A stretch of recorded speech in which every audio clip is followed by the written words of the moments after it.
Basically every day it was something like, all right, this is my goal. I'm gonna try to achieve so much as I can. And I'm gonna go boom, boom, boom, boom, boom, my crazy to-do list. And I'd like chug coffee and I'd be like, let's go. My own mentality of like, it's all gonna be about me, me, me. And I'm gonna like succeed and I'm gonna just try to grit my teeth super hard. And that's how I'm gonna be successful. And all of that was fear driven. It was not from a place of love. And when you work from a place of love, you get a calmness, you get honestly an authenticity, you get a realness that comes from that. And I think it's very hard to get there, but the fruits of what you get once you get there, first of all, that kind of work that you can do in that space is very enduring, and it's a better way to live by night and day. It's such a better way to live. David Perell is an entrepreneur, writer, and creator of the renowned course Rite of Passage, which helps aspiring writers transform their lives by writing online. A lot of people know David on the internet because of his prolific content creation and writing, but I was interested in learning a little bit more about how recent shifts in David's personal and spiritual life fuel his creative endeavors.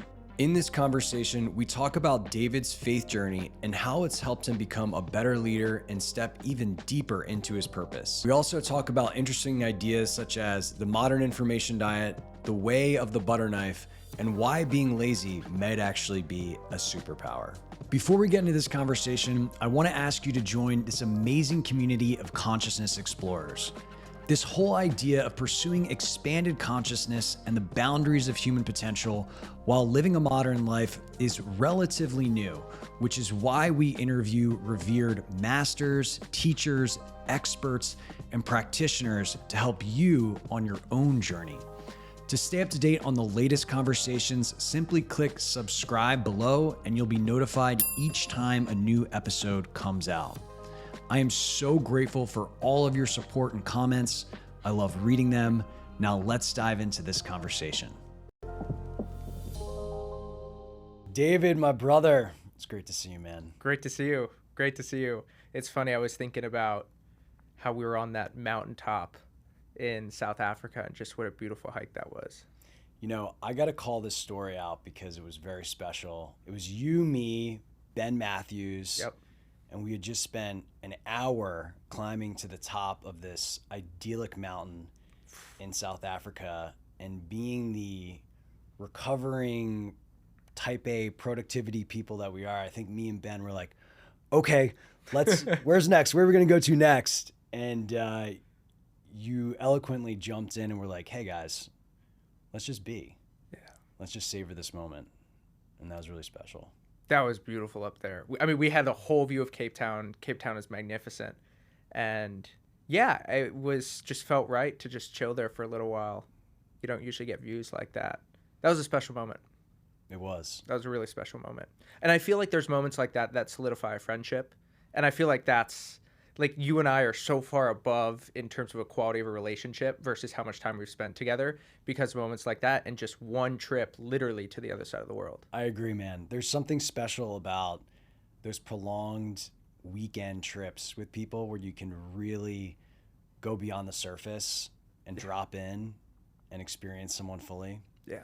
I know you've evolved your perspectives on friendship over the years. What does that look like today? Yeah, so I just got a calendar invite from a friend who said, Jeremy and David experienced the nectar of friendship. And it's like a whole day calendar invite. And I was like, I saw the invite and I was just like, let's go. And I sort of stormed around my apartment. I was like, that is exactly what my perspective on friendship is. And to get it from somebody else, that alignment just really fired me up. So I take friendship extremely seriously.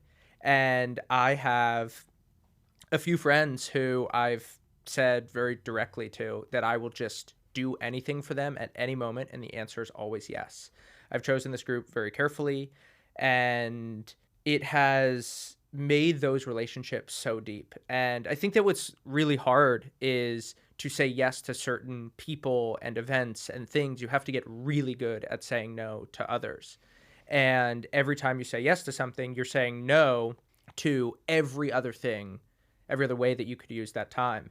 And what I find is so useful in a friendship is not just the brotherly love and the connection that comes from that, but having people who see you through their unique ways of seeing, who know you well, and the what you have to give them is an openness and an honesty, and you're not hiding from them. You're being truthful with them. But if you get that and you build relationships over time, I had a friend a few months ago who said, we've known each other for 5 or 6 years, and this is a pattern that I see. And I was like, wow, that is a very perceptive point. He's like, this has showed up here, shown up here, shown up here over multiple years. And I just think that's super useful. I think that commitment is something that we talk a lot about in romantic relationships. It's not something that we think a lot about with friendships. And I think it's worth doing in friendships. It sounds like there's some leadership there where that oftentimes our natural way as beings in a modern existence isn't to be forthcoming. Yeah. Isn't to tell people, hey, I see this pattern in you. Yeah, because the world's gotten so ironic. Like, the world is like tinged with the stain of irony. And, people say, oh, I'm not even being ironic here, but, and like earnestness just throws you off. And I'm just a huge fan of earnest people. They say what they mean and they mean what they say. They speak from the heart. And that's where that's coming from, to just have the courage to be earnest, which was fairly normal until like 6 minutes ago. Yeah. Yeah. Paradoxically, it's more attractive even in a society that doesn't reward it. Yeah. Because I think there's a deep, underneath all of this kind of like programming that we've received recently, which I also agree is not helpful, there is just a deep, deep desire for that richness of what is real. Totally. And it's harder to come by. Yeah. I know one thing that has been alive for you recently is this idea of kind of modern consumption and being intentional about it. Yeah. How does that show up in your life? Yeah. So I just shut down a newsletter of links that I'd been running for 4 or 5 years called Friday Finds. And the reason I did it was I don't have 5 things to recommend anymore. Like, I just don't. I basically only read one book and books that help me understand that book, and that's the Bible. And that's what I read. That's what I read. I really don't read much else. And I think that ladders into something deeper of just people are so caught up in the myopia of the present moment, of the news of the day, the drama of the day. Oh my goodness, this is breaking news. Everyone's talking about it. Hey, we need to know what's going on. And I just think it's utter nonsense. I think it is like one of the great lies in society right now is that the way to be informed is to keep up with the news. And it's just like, what? And also, even being informed, why is that the cardinal virtue of modern society? Like, the thing that we should be striving for is wisdom. Wisdom is far more profound and everlasting than being informed about what's going on right now. And I mean, sure, it's important to know the important things, but those things make it to you. And you can just kind of tune out a lot of the modern world and things go fine. And what you get from that is you can surround yourself with the best ideas throughout history that have basically had their stamp of approval given by Father Time because they've survived decades and decades or centuries and centuries. And also, when you step out of the milieu of what everyone's seeing, you just begin to think differently, which has its own edge in itself. And that's why I spend most of my time reading a book that was written 2,000 years ago for the new stuff and way longer ago than that for the old stuff. Things like the Bible don't spread and persist without reason. Totally. And there's a wisdom in following the persistent wisdom.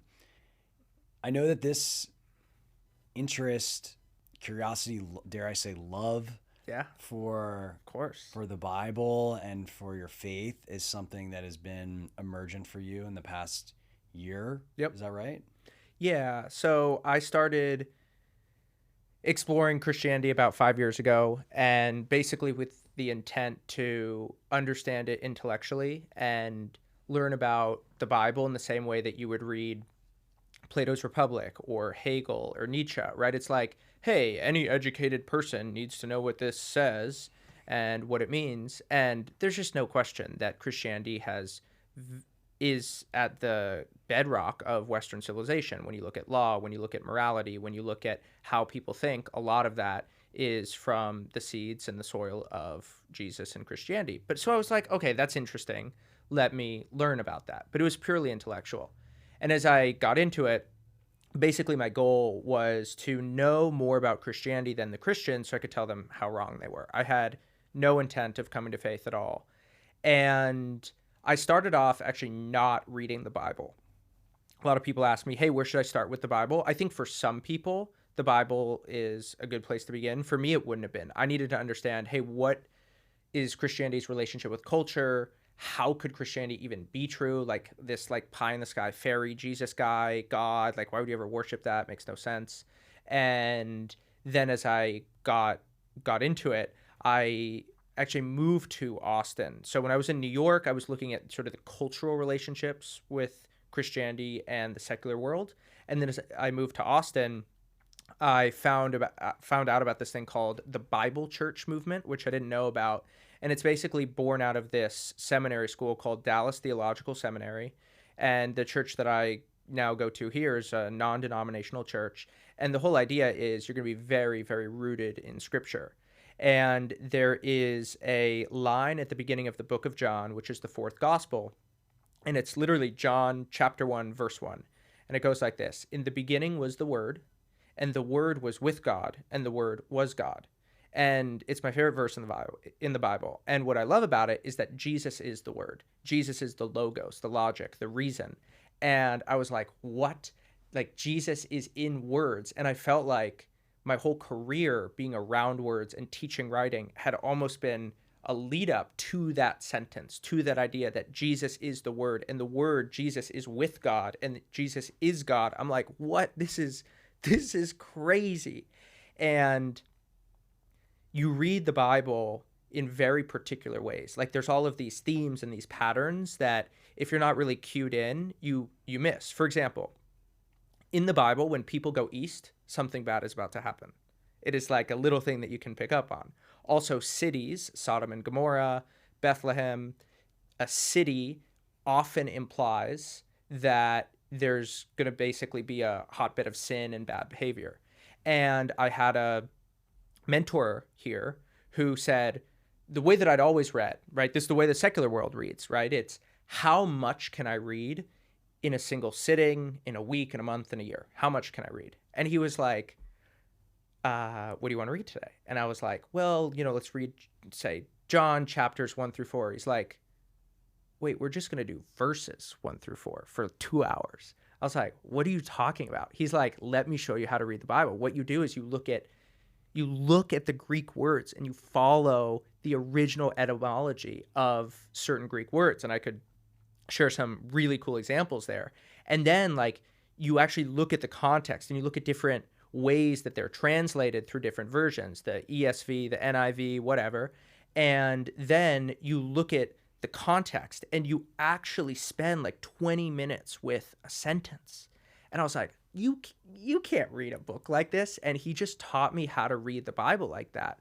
And it was so profound that I ended up sort of through that coming to faith, not really of my own choosing. People ask me, how did you choose to become a believer? Like, I didn't choose to do anything. God pulled a marvel on me. But there was definitely a certain kind of preparation that I needed before that moment could happen. And a lot of that came with reading scripture, which I only started doing 3 to 4 years into studying this stuff. It's very interesting how oftentimes, the path that we go on to a higher power, a higher divinity is often in disguise earlier in the timeline and we can't see it. Well put.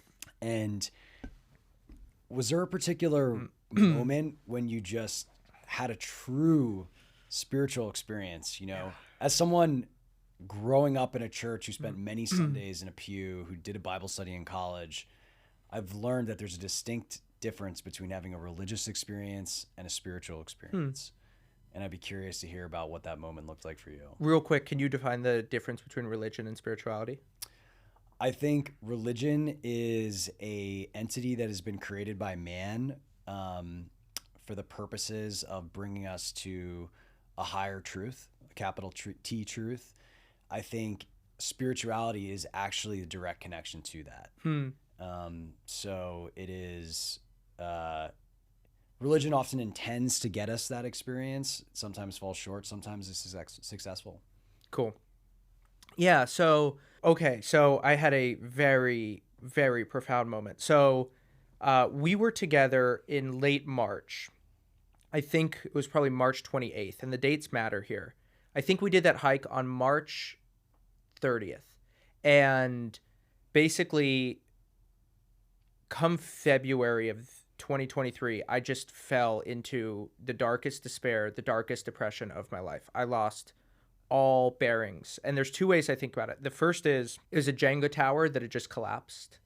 Another way I think about it is I'd reached the end of myself. So you're like in this ocean, and I had all of these ideas that had allowed me to, like, if I sort of get drifted away from my center balance, these ideas could pull me back, and they were secular ideas, things that I'd always leaned on.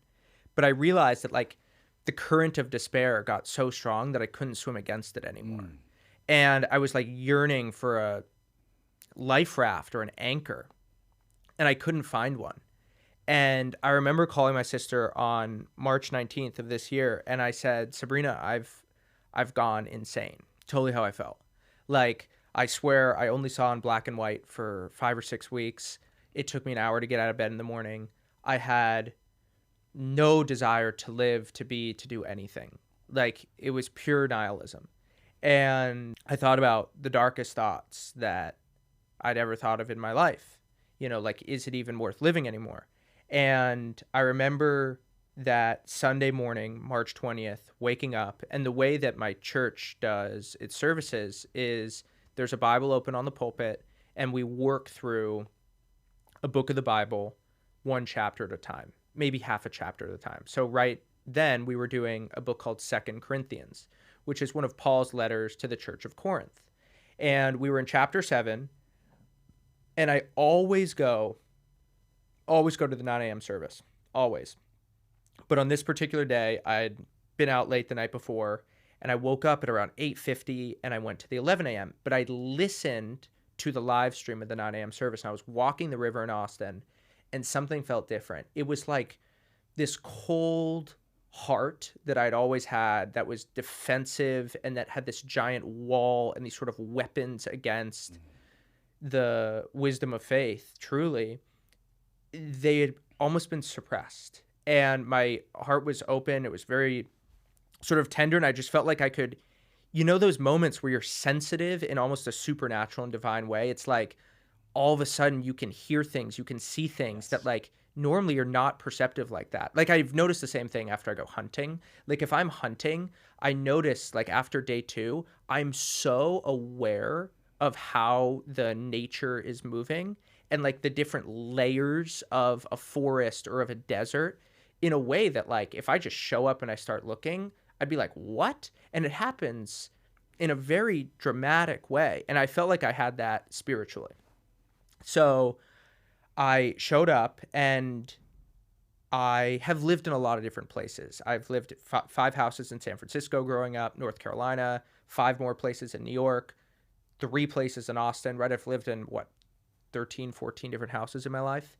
And I drove into church, and I remember pulling in, and the church is sort of like this high mountain, but the actual church, you sort of go down the road into the parking lot. So you see this sort of vast landscape. And I remember just feeling like I'm home. And I walk in, and the service is about to start, and I go right under the exit sign, and I enter the worship center, and I felt like God put a cape on my back, 10 to 15 pounds, and I felt like there was this internal emptiness that got filled up with this smoky spirit, and I felt like my whole body lit up.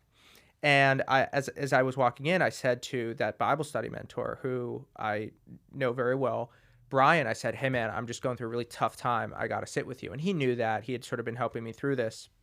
And we sat down together. And I remember about halfway through the sermon, the pastor said, if anyone in here is just going through one of those moments where they want to put their hands up and just say, I need to be rescued, right? I don't have that anchor anymore. And I remember Brian gives me an old nudge on the right arm. And he's like, come on, raise your hand. And I raised my hand. And, I think that in order to be humbled, you need to be humiliated.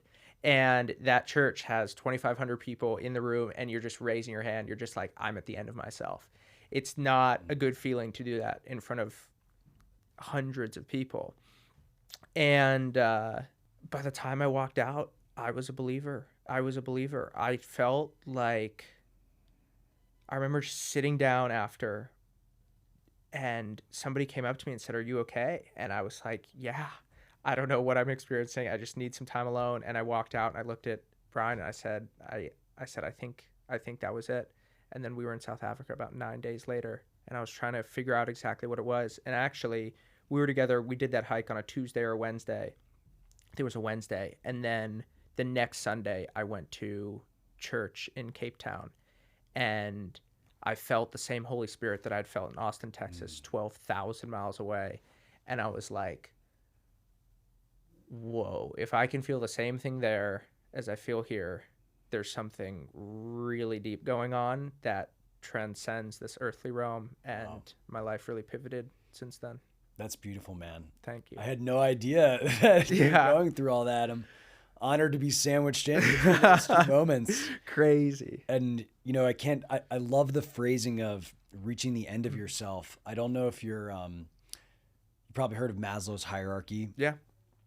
What a lot of people don't know about Maslow's hierarchy is that it's fake.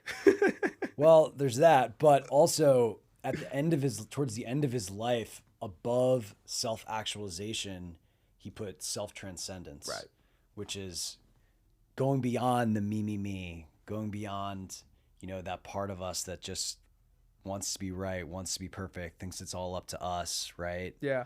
And there's just the spiritual walk is full of paradoxes, but one of my favorites is that when we finally stop trying to do it all alone, how wonderful and free and joyous and creative and powerful life can become. Yeah.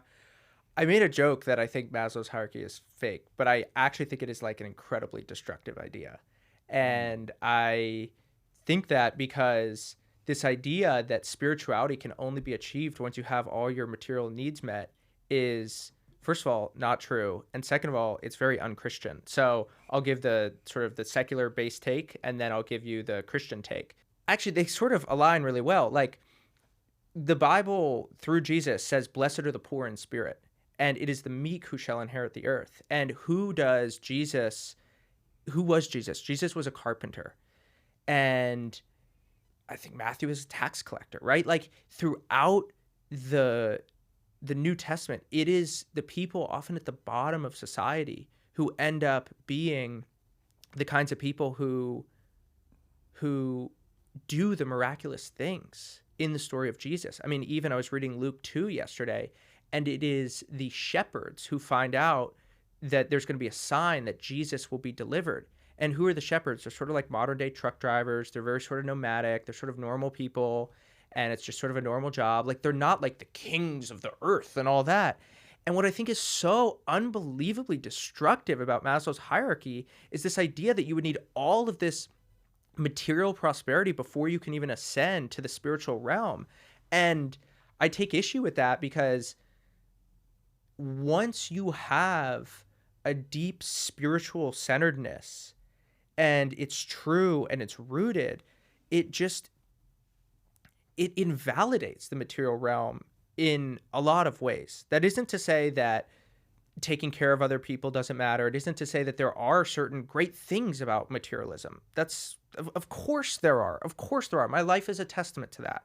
And you know what? I'm probably too materialistic. Something that is transcendent, let's be honest, outside of the material realm, that is better than the best sex. There is an element. It's better than the best friends. Spirit. It's better than selling living water. It's better than all of that stuff. And I think it's a tragedy that we have an idea that's so ingrained in society that says that those things can only be achieved once you have these basic needs met. Yeah, I've never really thought about it that way, that an idea like that holds people back. But what I certainly has observed is it often takes people getting to the top of that, or really kind of getting to the bottom of themselves and trying to pursue that eventually brings people to the more perennial richness Yeah. of a spiritual life. And, one of the things that an idea that I'm passionate about is it seems like we have a society that has set up this false dichotomy, which is you can be a spiritual person or you can be an effective person. Yep. Right? Like I think about how I used to feel about Christians. I'm like, oh, those were the guys that couldn't cut it in the business world or with women or whatever. They were kind of always the nice people that like they weren't killing it in life. It's like Christianity is cope. Yeah, exactly. It's like, oh, so this is your coping mechanism for not succeeding and thriving in life. I thought that too. I think many of us did. And yet what I have observed in my own experience, and I want to hear about yours, is that really these things can come together harmoniously in the most beautiful way. And so, as someone I would consider a prolific creative, an entrepreneur, you make this shift about connecting with the spirit. Like, how has that manifested in your worldly pursuits?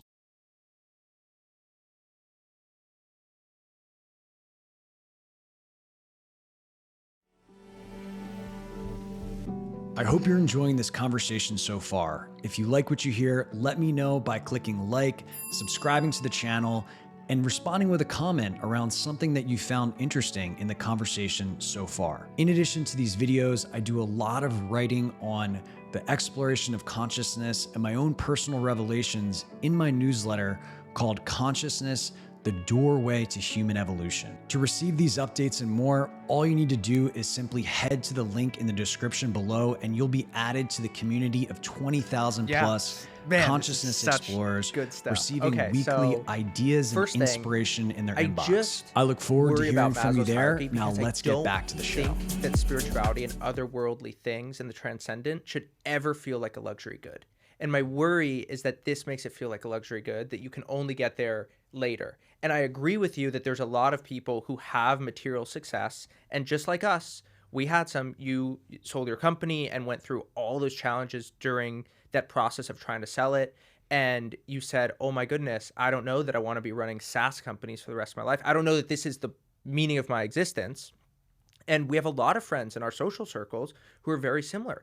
I also achieved a lot of worldly success. And I was like, what I've realized and seen with a lot of people is it's not the come up that gets people. It is the moment after the achievement where then they feel the despair. You see it with Olympians who win their gold medal and all of a sudden they feel hopelessness. You see it with people who sell their companies and all of a sudden they feel directionless.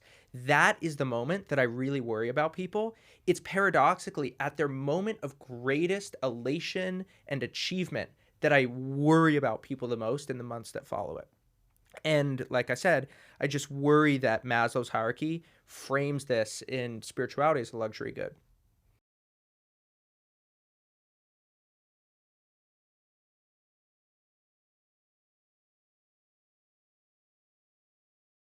And then back to your point on effectiveness, which is a great question. I think Jesus is the single most effective person to ever live, the most effective person to ever walk the existence of this planet.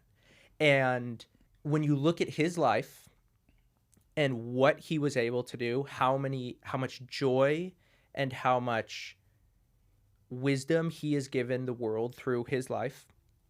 And this is true whether you believe or not. Now, if you're like, okay, Jesus wasn't a real person, I just think you have some homework to do, like he was.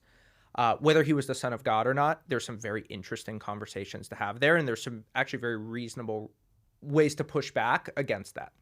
But Jesus was so effective in terms of the way that he treated people, in terms of what he was able to do. And the way that I always think about it is, if you look at the historical context of where Jesus was living, there were people who felt like they were being oppressed by the Roman Empire.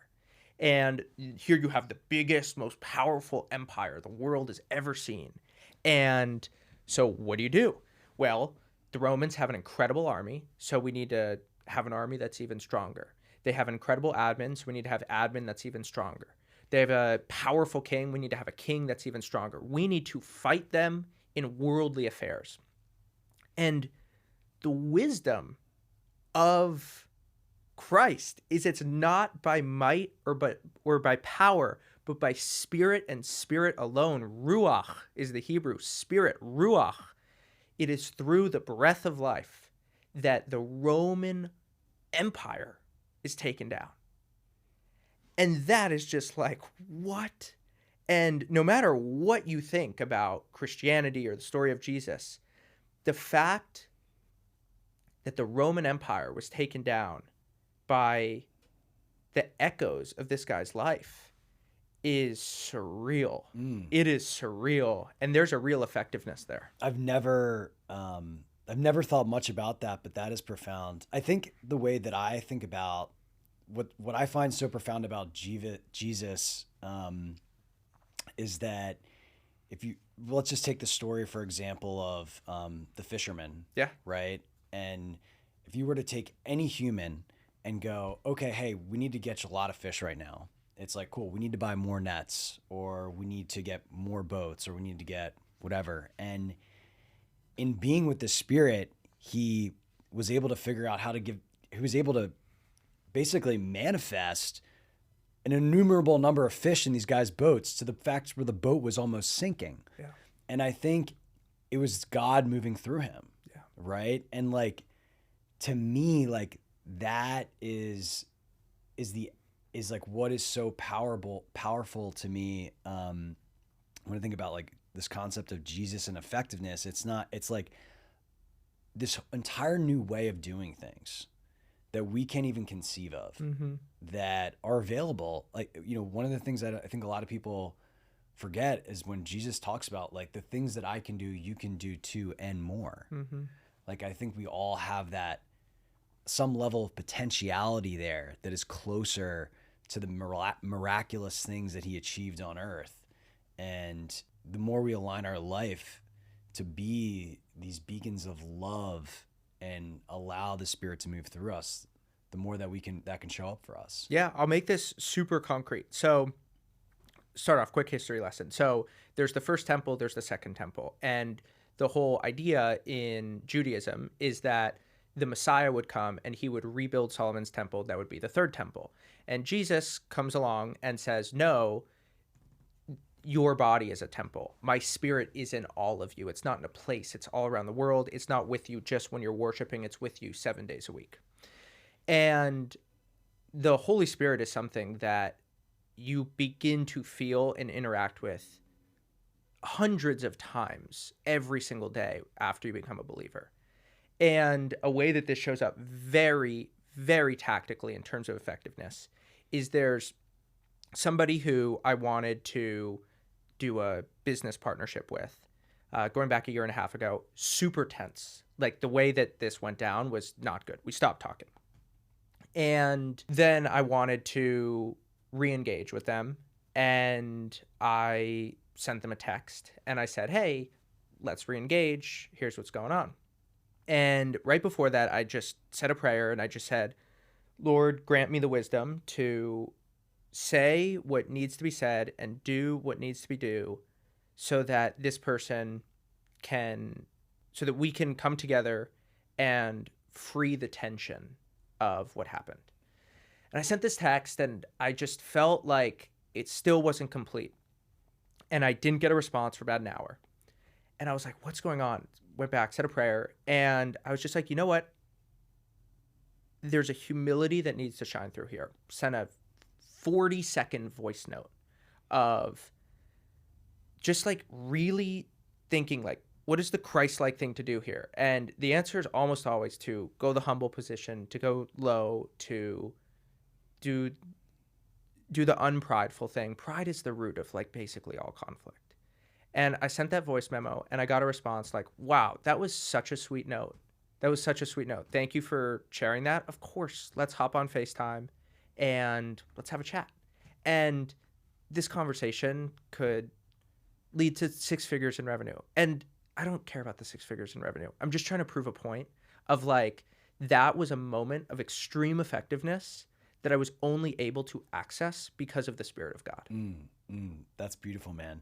One thing that I've been considering and I strongly agree with is that in terms of like the richness of experience, you talk about like, oh, money, women, blah, blah, blah, all these things we thought we want.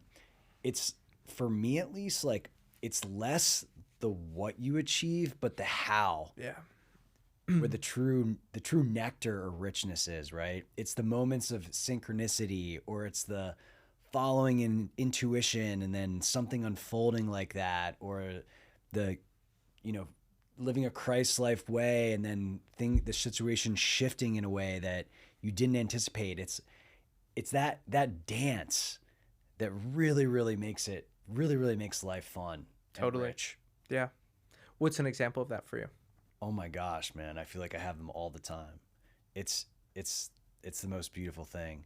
Something that came up recently for me was I was actually looking, like there's creative things that I love doing and things that I hate doing. One of the things I find that I hate doing anything that constricts the form factor of something. So an example is like Twitter. I hate writing threads.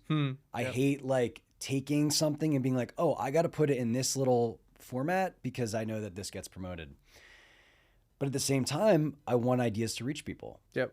You know? And so there's this tension, and the way that I've kind of handled that is like to not do it and be okay with it, or to find someone else to do it. And so I was like, you know what? I'm just going to surrender to trying to figure this out. I noticed myself trying to like force something, like trying to just use my personal will. And I was like, I don't want to do this. And if I'm supposed to do it, I'm just going to, if it's supposed to come out, I'm just going to allow it. And then this was yesterday, like 3 hours later, I had a phone call with someone. And at the end of the call, I was like, you know, that person's actually an amazing copywriter. I was like, what if I just asked them to do it? Yeah. And then we started dialogue about that. And now we're probably going to work together, and she's just going to, you know, help me take ideas and then do a lot of the heavy lifting of putting them into a form factor on my behalf. And it was just this moment of, wow, when I stop when all the meanness goes away and I just am more allowing, then the magic happens. Yep. And it's so freaking beautiful, man. Totally. There's in the book of Acts, the 12th chapter of the book of Acts, verse 5, it's talking about Peter in prison and his escape. And there's a word, fervently, and the original Greek is open-handedness. And it is a beautiful Greek word, because open-handedness means a few things. First, open-handedness is a full surrender, right? What is the opposite of open-handedness? It's the clench. And what do you get when you clench? You ever go go-kart racing or something like that? You know, your hands just like hurt so bad after. It's like, ow. But you don't need to be like that. You're just you're trying to be too controlling, and your body is like, stop doing that, because you're so tense. Open-handedness is exactly the opposite. It's exactly the opposite. And basically it is open, so you're maximizing your surface area of sort of acceptance from the Lord. And also when you're open-handed, you are in a full state of submission. And that's what's so beautiful about the story. It's that there was an open-handedness in this moment of an acceptance of what was going to happen, and just like I need you, that daily, that desperate dependence. And that to me is what is so beautiful about the Christian walk. I think that like I fall short of my own expectations all the time. And there are so many places where I feel like I show up in pride, or I show up with vengeance, or I show up cold-hearted all the time. I get like, if I get angry about something, I get anxious and I get tense and all these sorts of things. And then so often what I'll do is I'll try to solve a problem by going clenched fisted and like, I'm going to figure this out, you know, self-reliant and all that. And that's exactly the energy that I have. And it's just destructive. It is destructive. And a lot of what Israel, what does that actually mean? It means to wrestle with God. Like a lot of my wrestling is, how do I surrender, and through surrender get the kind of effectiveness that I'm going for? But actually, I almost misspoke there a little bit. It is not the effectiveness that I'm going for. It is your will be done, God's will be done. And it's just, somebody asked me over the weekend, like, how do you know if somebody's a Christian or not? Like, can you give me a one-liner? I guess I have two of them. but one of them is it becoming more and more about their honor and their glory and their pride and their vanity, or is it all just a submission and a surrender to the Lord? And like even the most saintly people are just going to sin all the time. Like that you just actually the most saintly people are the most aware of their own sins. Like perfection isn't the point. But there's a line from John Steinbeck in East of Eden where he says, by ceasing to try to be perfect, I could finally be good. And I think there's so much wisdom in that. Yeah. And not only that, there's also just an available joy that's much more attainable, right? I think about the person that is, the Olympian, or the person that's trying to achieve that goal and in the process trying to be perfect. Yeah. I very much felt that way about my life, trying to be the perfect human. And there's this like weird cycle of like achievement, feel good for a moment, back to achievement, feel good for a moment, back to achievement, feel good for the moment. And when you can just kind of drop all that and rest in grace. Yeah. And it's more like, oh, I'm achieving, but I'm doing it from inspiration. Yeah. And like when afterwards I feel good still. Yeah. And I can just keep expanding that. I mean, that is a sustainable fuel right there. Totally. One of the core ideas that I continually struggle with, and so it's always front of mind, is the difference between working for love and working from love. Huge difference. So when you're working for love, and this is how I would define religion, back to what we were talking about earlier, I would define religion as doing things that you think will then get you accepted and loved by God so that then you can get to heaven or whatever it is that you're striving for. And the Christian ideals are the opposite. So in the book of Romans, through Paul's letter, it talks about how you aren't saved by works. You're saved by faith and the grace that comes through faith. And what then happens is you are already loved because Jesus dying on the cross, what comes from that is that he is basically your advocate for the Father to remove the stain of sin so that you can be pure with God and allowed into heaven. And so then you feel that initially, and you feel that love, and then you work from that place, from the gratitude. And that posture of work is so different. It's so different. And all of us, I mean, this was me for like a decade, right? It was like basically every day, it was something like, all right, this is my goal. I'm going to try to achieve so much as I can. And I'm going to go boom, boom, boom, boom, boom, my crazy to-do list. And I'd like chug coffee and I'd be like, let's go. I remember I used to watch like Gary Vee videos, like how grind, do I pump baby, myself hustle, up, like, grind, all of that. And I mean, that's not a knock on Gary Vee at all. Like he had a super positive impact on my life. It is really a grind on my own mindset and my own mentality of like, it's all going to be about me, and I'm going to like succeed, and I'm going to just try to grit my teeth super hard, and that's how I'm going to be successful. And all of that was fear driven. It was not from a place of love.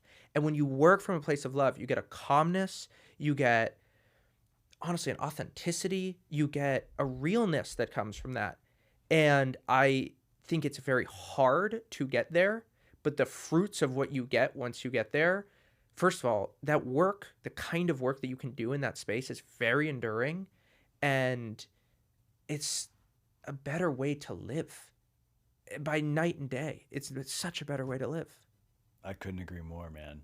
People often don't think about, I once wrote this thing called creator consciousness, which is really alluding to the idea that it's important not just to think about the ideas that we're consuming, but what is the state of being of the person that is creating those ideas, right? Are they creating them from lack? Are they creating them from unconditional love?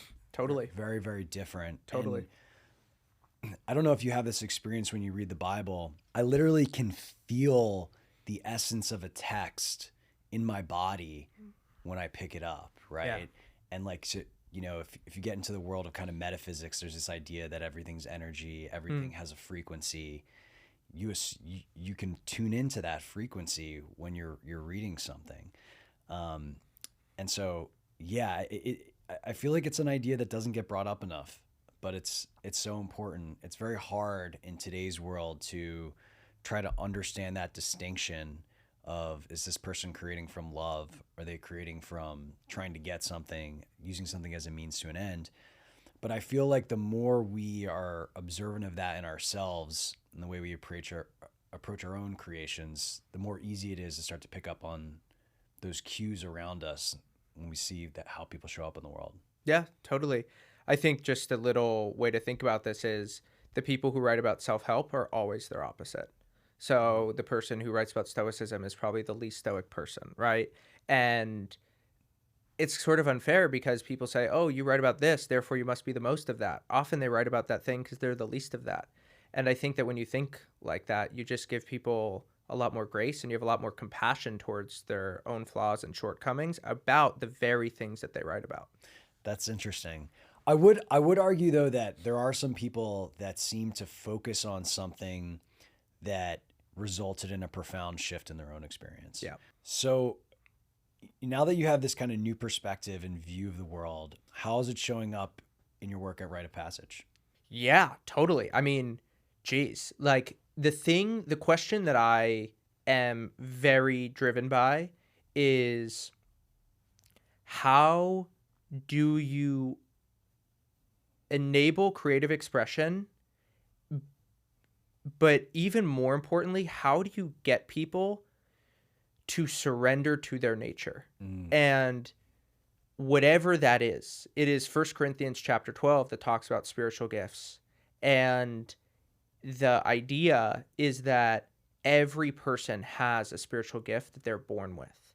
And what's so hard is that we live in this very Procrustean world. This comes from the story of the bed of Procrustes, ancient Greek myth, where basically there's this hotel owner named Procrustes.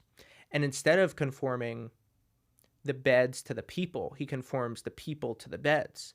So he has one size bed for all of his guests. And if the guests are too short, he stretches them out so that they can fit in the bed. And if the guests are too long for the bed, too tall, he chops off their arms and legs. And I think it's an extremely profound story because I think we live in a very Procrustean world where what do? We say, okay, what does it take to be a good student?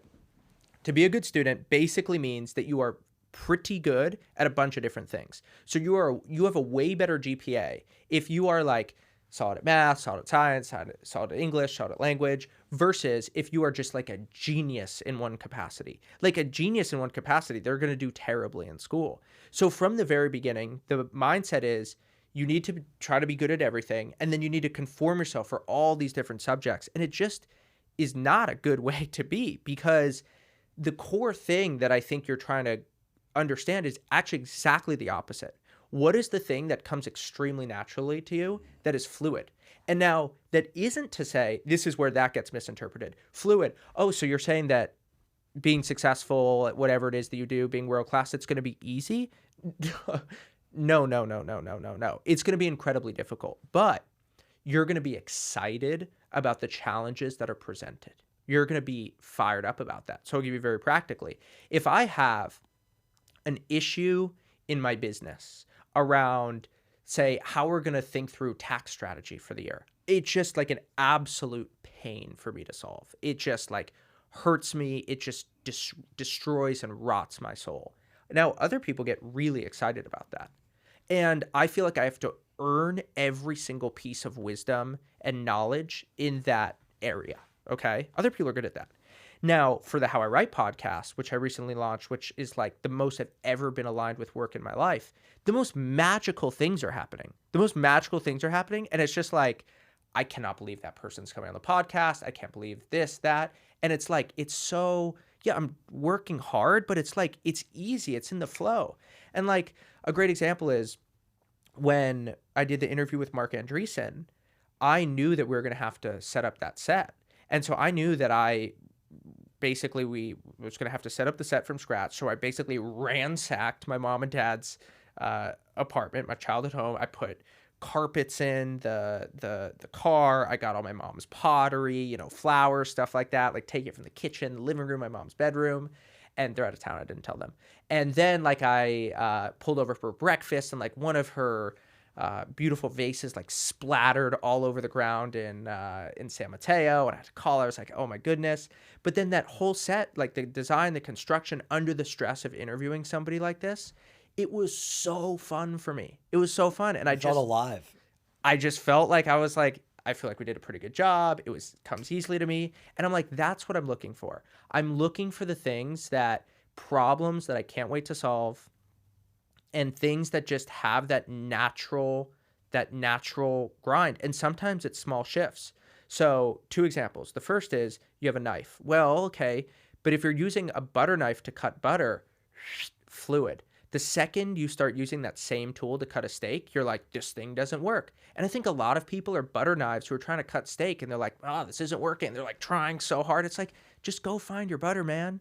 And also, I always think of tennis and badminton. There are two racket sports that are very similar, but I think the number one ranked badminton player makes less than like the 50th ranked men's tennis player. And I'm like, sometimes small shifts just from badminton to tennis can like radically increase your potential in a field. And even though two things look similar, you're not that far off. But in terms of the output, you could be 50 to 100x off. What's part of your natural essence that you resisted? Yeah, I mean, honestly, I think that it wasn't about resisting as much as just trying to do too many things that were away from my natural essence. Like, my natural essence has always been there, and I don't resist that. My problem is trying to fake somebody I'm not. I do this all the time, all the time. And that's one of my big problems. And then my other big challenge that I always face is basically 90% of the problems in my life are that I'm afraid to tell somebody the truth because I'm scared of how it's going to make me look. 90% of the things. And what I just try to do three things. The first is basically build domain expertise in online writing for incredibly smart and ambitious people. The second thing is get really good at communicating those things through writing and speaking. And the third thing is building a large and loyal online audience so that I can amplify the first two. That's all I want to do. I've never resisted those things. The problem is when I'm not in one of those three things, I'm not doing the thing that I'm made for, which is those three things. Interesting. How do you think about helping people surrender to their natural way that go through your course? Yeah, I mean, you can't lie to yourself when you write. You can lie to yourself when you write once. You can lie to yourself when you write twice. You can't lie to yourself on your 200th article, because you can't get to your 200th article if you're just constantly lying to yourself. Writing is arduous enough that if you're lying to yourself, you just can't do it consistently. And I think that's what's great is the blank white page reflects back at you what you really want, who you truly are, what you're actually drawn to. And by the time you have somebody writing for 2 or 3 years, they're always 100 times out of 100 closer to the person who they should be, closer to the person that they actually are rather than the person they wish they were. And I think a lot of us spend our lives wishing that we were somebody that we're not and trying to be somebody who we're not. And we aren't just like, hey, I'm this person. And the grand irony is you're like, oh, okay, I'm going to surrender to being this person. And you're like, wow, that means that there's all these things I'm going to have to forgo. But what you realize is once you're actually in tune with the butter knife that you're made to be, and you're like slicing butter, like you're so good at it that you unlock opportunities that you would have never imagined. And you do it with an ease, a grace, a flow, and an effortlessness that you can't get to when you're LARPing as some guy that you saw in a movie one time or what your parents want you to be. Totally. I mean, look, I get it. My whole SaaS entrepreneur tour, right, was based on what I thought I should be versus my essence, right? And it takes a lot of work to kind of untangle that and go with the flow of the river versus kind of swim against the stream. And I think that this is like one of all the skills I could think about my kids, right? Because it took me into my 30s to really develop a deep comfort with sewing into that, with like a deep okayness, right? About what I wanted to do with my life and my unique butter knife that I am. I wish that we could equip people at a young age with this. Yeah. You know, and this actually reminds me a lot of the whole modern media diet. Yeah. Because why is it that we don't let ourselves just be what we want to be? It's because we have a steady stream of information, ideas, and programming that tells us to be something else. Yeah. You know, it's a crisis of our generation. I mean, this is the virtue of laziness and the crisis of hard work. And everyone talks about the crisis of laziness and the virtue of hard work, and I sort of been flipping it. And the crisis of hard work is you think that everything worth achieving is going to cost a lot of work, a lot of sweat, a lot of tears, a lot of agony. And so you don't trust the obvious solution that's right in front of you. And a lazy person, they won't get off their couch for the thing that isn't right. I'm not saying that you should be lazy, but I think that there's a real wisdom in an extreme laziness because you see the obvious thing. Dude, yes. And we also have a mutual friend who would self-describe himself as lazy, but he's one of the wealthiest friends that I have. And his definition of lazy is, well, he's lazy about things he doesn't want to do. Yeah. You know, and he just does the things he wants to do. And he's been wildly successful. And it's a very interesting observation to juxtapose that with someone with like incredible discipline, incredible grit, all these adjectives we associate with success that a lot of times get in our own way. Couldn't agree more. They put us off course. We'll kind of ground the plane here. What's one thing right now that you believe in that you're scared to tell people about? I mean, faith is definitely a big one. I think that's the thing. I think that's the thing. I'm absolutely scared to talk about it. And it's very countercultural, and it just feels like my whole life was about gaining approval and trying to seek positive attention, and this feels like a very anti-PR move, and I believe in it strongly. And I also am new to it, and because of that, I get things wrong, and, you know, I'm going to say things about how I intend to live my life, and I'm 100% going to fall short of them. And we live in a very unforgiving world where things you say can be spliced up and used against you, and they will be used against me. But if I'm living in the earnest pursuit of truth and trying to share what I really believe and doing that in service of the Lord and end up suffering from that, so be it. Well, I admire your courage and authenticity, man. Thank you. Appreciate you sharing that. And I also think, you know, there's a quiet group of people that are probably very inspired as well, right? For a lot of naysayers out there, it's easy for us to forget the people that feel like when we come forward, they can come forward. Yeah. They can be more of who they are. Yep. Dude, well, it has been... That went by so fast. It has been a freaking pleasure. We're going to have to do another one of these, man. That was so fun. I love Thank you, man. I love hearing you riff on everything. And yeah, dude, I'm just excited to just keep watching your journey unfold. That was such a good time. Thanks, Scott.